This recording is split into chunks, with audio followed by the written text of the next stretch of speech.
You might be a lover of action thriller movies or robbery films made by Hollywood directors because of their appealing nature of excitement.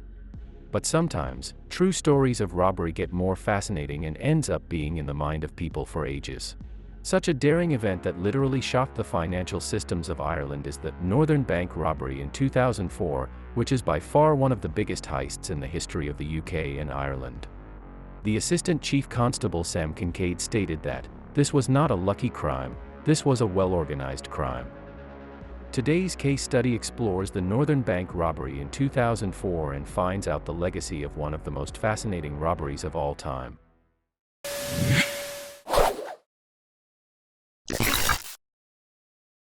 On December 20th of the year 2004, £26.5 million of cash money was stolen from the headquarters of Northern Bank on Donegal Square West in Belfast, Northern Ireland. An armed gang took family members of 2 bank employees hostage and then conducted this organized robbery by forcing the workers of the bank to assist them in the robbery.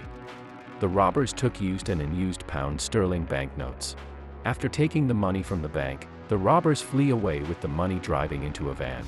However, the police service of Northern Ireland and the British government held the Irish Republican Army, IRA, responsible for the heist. But the IRA clearly denied these allegations. Throughout the year 2005, the police forces carried out house searches to recover the money. The police could only recover a sum of £2.3 million from the house of a financial advisor whose name was Ted Cunningham. The police also made some other significant arrests as they were convicted for being involved in the robbery. But ultimately, they got arrested because of different crimes like money laundering and others during the time. But none of the accused were held due to their involvement in the robbery as the police couldn't prove them guilty. In this part of the case study, we will explore how the robbers operated this clinical crime. In the early 2000s, Northern Bank, which is currently known as the Danske Bank, was the largest retail bank in Northern Ireland. The bank had around 95 branches all over the country. At that time, the bank was owned by the National Bank of Australia and it was headquartered in Donegal Square West in Belfast. Also, only 4 banks had the privilege to print their own notes in Ireland. And the Northern Bank was one of them. The bank could print its own notes in denominations of £5, £10, £20, £50, and £100. On the night of December 19, 2004, a group of men heavily armed arrived at the houses of 2 employees of the bank. The first man was Chris Ward, who lived in Downpatrick, County Down. And the second man was Kevin McMullen, who lived at Polglass in West Belfast. A team then took Kevin McMullen, the supervisor of Chris Ward, in the bank. After that, a team took Chris Ward to Polglass, where they were already holding Kevin McMullen masquerading as the officers of the Ireland police force. Also, a group of armed men stayed at Ward's house who kept his family members hostage. And McMullen's wife was also taken away from their house and taken to an unknown location as hostage.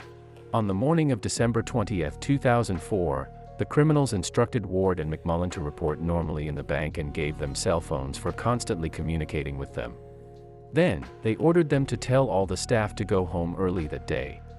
After that, the 2 filled a bag with £1 million with only £50 and £100 notes. After filling the bag, the robbers told Ward to walk normally out of the bank with the £1 million and go to a bus stop in the Upper Queen Street, which was near the headquarters. And one of the robbers picked the money from there then. This was only a test run for the bigger event, which was due in the evening of that day. After closing the work early that day, McMullen and Ward remained at their work and filled crates with bank notes onto trolleys. Meanwhile, McMullen and Ward also told the security staff that they would be wheeling the trolleys out for rubbish collection. The duo made 4 trips to move these trolleys from the basement to the bullion bay. The bullion bay was the place where money was normally picked up from and dropped off. The crates were covered with other accessories, furniture, empty boxes, and other things so that the security would not doubt them. After doing the required, Ward called the group of armed robbers with the phone he was given for communication. After calling them, the group entered the bullion bay with the permission of security as Ward instructed the security to let them in. It took only 15 minutes for them to load the money inside the van.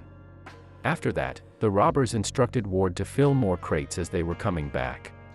Ward then filled 2 more crates, and by the time they came back again with the van, the robbers took 2 trips with the van to take this large sum from the bank. It was not over yet, as the robbers were still holding the family of the 2 officers as hostages. So, the duo locked up the bank as usual, set alarms, and left the bank as they did usually.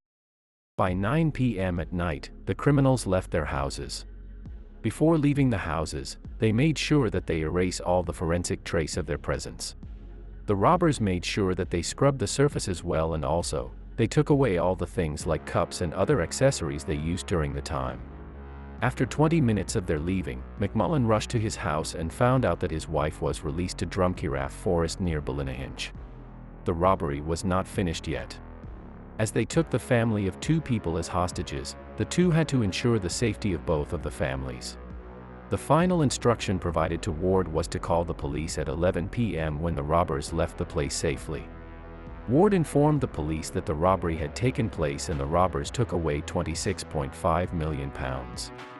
Of the £26.5 million robbed, £16.5 million was in uncirculated Northern Bank pound sterling banknotes, £4.5 million in used notes that were supplied by different banks, and £5.5 million in used Northern Bank sterling notes. Some other currencies like euros and dollars were also taken by the robbers. However, the number of untraceable notes was £16.5 million was hard to launder, as the bank immediately announced the serial of those notes. But the used notes of £10 million were untraceable.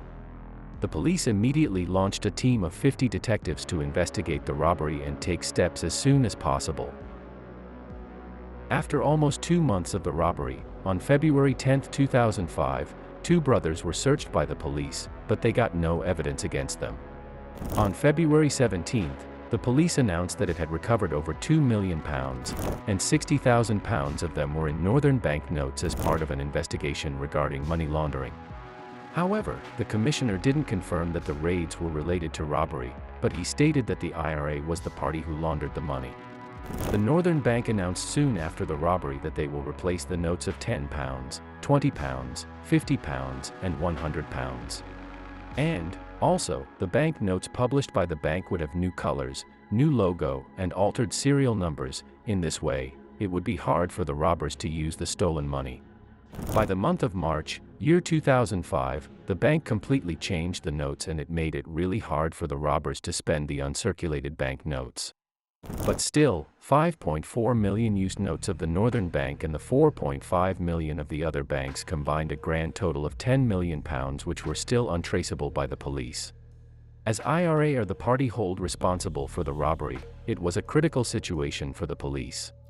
The IRA were always in conflict with the British and Irish governments. In the year 1998, the Good Friday Agreement had provided a tentative ending to the ongoing troubles. But the political situation was always tense between the involved parties. Another reason why the IRA was the convicted party behind the robbery was a meeting for Northern Ireland peace. The meeting was held on the 8th of December, and Bertie Ahern, Tony Blair, Gerry Adams, and Martin McGuinness were present at this meeting. The representatives from the IRA were asked to provide a promise for ending the criminal activities done by its members. But the representatives refused to make the promise that the Provisional IRA would stop its criminal activities. In less than 2 weeks of the meeting, the robbery took place in 20th of December. For this reason, Ahern and Blair blamed the IRA for this robbery straight after it took place. In the year 2005, the UK Secretary of State for Northern Ireland was Paul Murphy at that time. And he stated that, "I cannot hide my own judgment that the impact is deeply damaging." Leader of the Irish Nationalist Social Democratic Mark Durkan also stated that, "IRA is a criminal enterprise." Whatever allegations were made during the period, and arrests were made, the police couldn't prove anyone guilty till now in this robbery case. As of now, it is still one of the largest bank robberies in the history of both United Kingdom and the Republic of Ireland.